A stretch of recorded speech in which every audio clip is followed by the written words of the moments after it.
Much more must be done to protect First Nations languages in British Columbia before they fade into history. That is the focus of a new report to be released tomorrow. The First Peoples Council says it focuses on the troubling state of British Columbia's 32 First Nations languages, including the number of speakers and the levels of endangerment. A News reporter Eric Thompson has the story.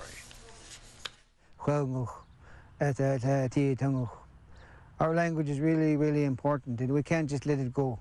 Senchothan is the language of the Wasanich people, spoken for generations and now in danger of being lost. John Elliott is passing along his knowledge of the language and its history to a new generation and to their parents. Our history can't really be told unless it really has the true meanings of the words in the language. This is the Senchothan alphabet. Senchothan is one of 32 First Nations languages spoken in British Columbia, with some 60 different dialects. And these languages are in danger of fading into history. But John Elliott says it is never too late to preserve them. I don't think it's ever too late. As long as you have still people that can pass it along, and, you know, I think there's enough of us.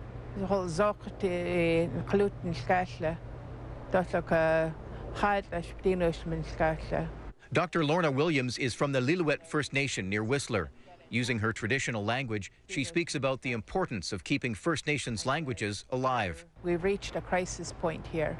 Williams is chair of the First Peoples Council and Canada Research Chair in Indigenous Knowledge and Learning at the University of Victoria. In the ceremonies, there have been fewer and fewer speakers amongst the younger population, and so there's been an effort to increase fluency so that the ceremonies will be conducted in the Indigenous language rather than in English. Tomorrow, the First Peoples Council will release a report on the status of First Nations languages in BC. It will include information about the number of speakers and levels of endangerment for every language. There are many activities in communities where fluent speakers are working with younger speakers, with babies, in order for them to grow up speaking their language. Williams says the report shows that more must be done to protect First Nations languages. In Central Saanich, Eric Thompson, A News.